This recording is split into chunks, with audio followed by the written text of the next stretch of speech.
د یو ستوري مزلي معاش او حقوق څومره دي؟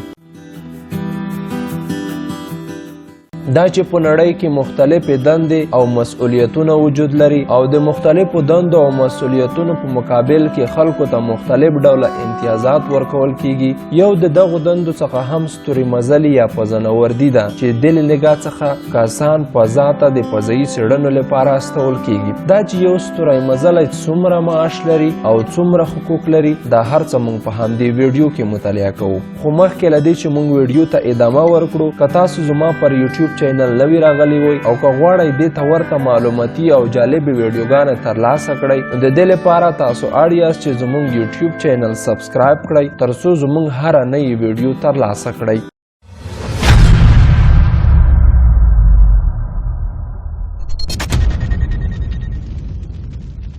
د یو ستوري مزلي حقوق څومره دي؟ $100 معاش لري. له نورو حکومتي مامورینو سره د ستورو مزلو امتیازات څه توپیر لري؟ دا او د ورته نورې پوښتنې مو په همدې ویډیو کې درته حل کړي دي. ممکن د مختلفو هیوادونو لخوا په مختلفو ځایونو کې د ستورو مزلو دندې او وظایف یو له بل سره فرق ولري نو په همدې اساس ډیر امکان وجود لري چې د دوی په امتیازاتو کې یو تر بله توپیر شتون ولري. دلته یوازې د یو ستوري مزلي کیسه ده خو نور ستوري مزلي هم دغه ستوري مزلي هغومره امتیازات او معاش او حقوق لري. سکاټ کیلي 4 فضایي سفرونه کړي چې هغه په 2014 زیږدیز کال کې د امریکا له فضایي ادارې یعنې ناسا نه خارج کړای شو. نوموړي له اسپوټنیک سره د خپل ځان او نورو ستورو مزلو د معاشونو او حقوقو په اړه خبرې کړي دي چې د هغه خبرو خلک حیران کړي دي. سکاټ کیلي له اسپوټنیک سره په خبرو کې ویلي دي چې د هغه همکاران 15 رتبې لري چې په یاد رتبو کې د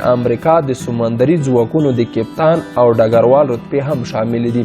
هغه وایي چې د هر ستوري مزلي کلنی معاش $155,000 دی. که یاد معاش په میاشتو وویشل شي نو هر ستوري مزلی د میاشتې $14,000 امریکایي معاش لري. کیلي زیاتوي چې د امریکا په فضایي ادارې کې ګډون او کار کول هم تر نورو ادارو ډیر توپیر لري. هر هغه ستوری مزلی چې د امریکا له فضایي ادارې ناسا سره دنده ترسره کوي د امریکا دفاع وزارت نه ټول حقوق ورکول کیږي کوم چې هر نظامي امریکایي ته ورکول کیږي. بل خو نوموړی بیا وایي چې که څه هم ستورو مزلو نه د امریکا حکومت کم مالیات اخلي خو کله چې دغه ستوري مزلي په ګواښونکو سفرونو فضا ته ځي بیا هم د دوی په حقوقو کې توپیر نه راځي او هماغه لومړني حقوق ورکول کیږي کوم چې د دندې په فایل کې ورته ټاکل شوي دي. خو بیا هم وایي چې ستوري مزلي تر نورو ساینسپوهانو او اداري کارکوونکو ډېر رخصتۍ لري، ښه بیمې لري او په پای کې د حکومت لخوا په ښه ډول تقاعد کیږي.